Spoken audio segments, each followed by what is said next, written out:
I just represent. I mean, Englishmen on the screen were always sort of, they were either sissies, neurotic, gay, effeminate, afraid of women, having nervous breakdowns, everything.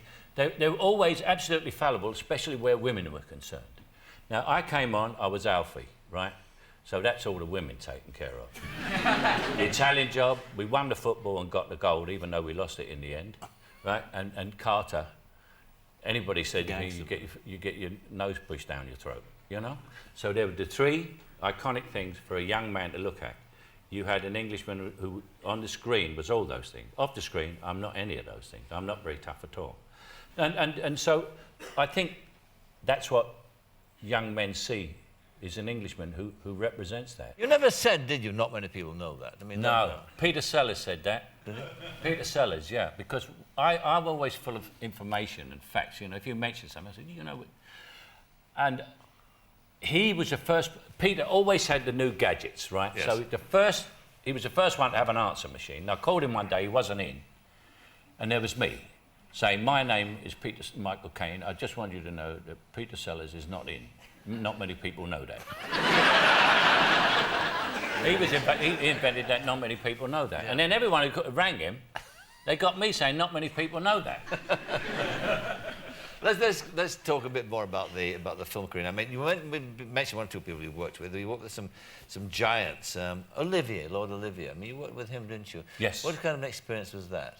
It was fascinating, and we became great friends. But Larry was the great man of the theatre. You know what I mean? And in the theatre, everybody's there to get the great man's performance. You're just there. It's all sort of grovelling and everything. And we started the film together, and after about a week, he said, I thought, Michael, I had a servant in you. I see I have a partner. Oh, really? I said, yes, Larry, you do. You have a partner. I said, I think you're the greatest actor in the world, and you're a much better actor than me, but you are going to have to go as hard as you can, because I am never going to let you off, and I'm never going to let you down. I will go everywhere you go with you. I said, and I know my position, but I'm not succumbing to it. And we became tremendous friends, tremendous friends. Did you, I don't suppose there was much he could teach you, was there, in the sense, because... Not about the movies, because he was a stage actor. Exactly, that's precisely my point, because you're a screen actor and he wasn't that. He had some lovely stories. He told me once, when they dropped the atom bomb on Hiroshima, he said, he was working for Sam Goldwyn. And Sam Goldwyn didn't have a great command of the English language.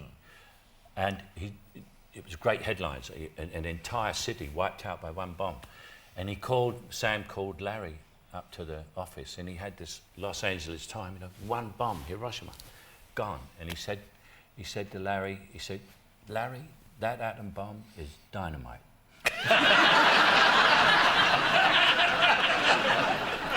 Yes, the Goldwynisms. Yes. Yeah, the Goldwynisms. Yeah. When Joe Mankiewicz, who directed that picture, he wrote a lot of pictures for Sam, and he did a rewrite once, and Sam said to him, Joe, Goldwyn had a voice like this.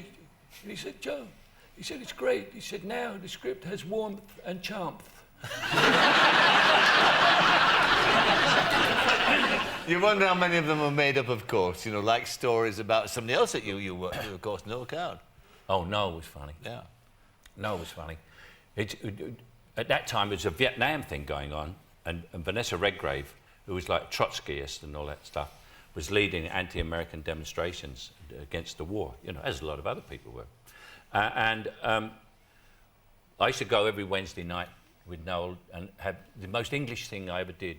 I used to go and have dinner with Noel in the Savoy Grill every Wednesday night, and anybody else who happened to be around. And then one day, and they used to do Vanessa used to do these sit-down demonstrations outside the American embassy.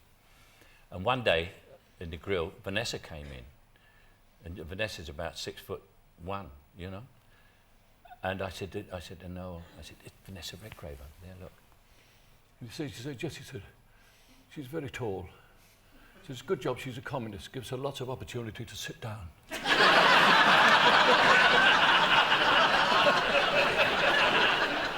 And Woody Allen, too, was somebody else that you worked with. It had a significant effect on your career in the sense that the film that you made Hannah and Her Sisters, that was the first time you were recognised by the Academy. And won an Yeah, Academy I won the Award. first Oscar for that, First for Oscar Hannah for and Her that, Sisters. Yeah. I mean, what's Alan like to work with as a director? Does he give you much or not? Woody, like all comedy writers, never says anything funny. Yes. He's listening to you. Yes. And all those comedy writers, they have a pencil and a piece of paper. If you say something funny, they go to the toilet and write it down. Does the Oscar make a difference? Yes. Does it? Yeah. I mean, not just to yourself, to your own pride and fulfillment. Does it make a difference to you as an actor, to the kind of parts you get and things? Yes, it does. Yeah. Tremendously. Yeah. Yeah. I mean, the Oscar for Cider House Rules Yes.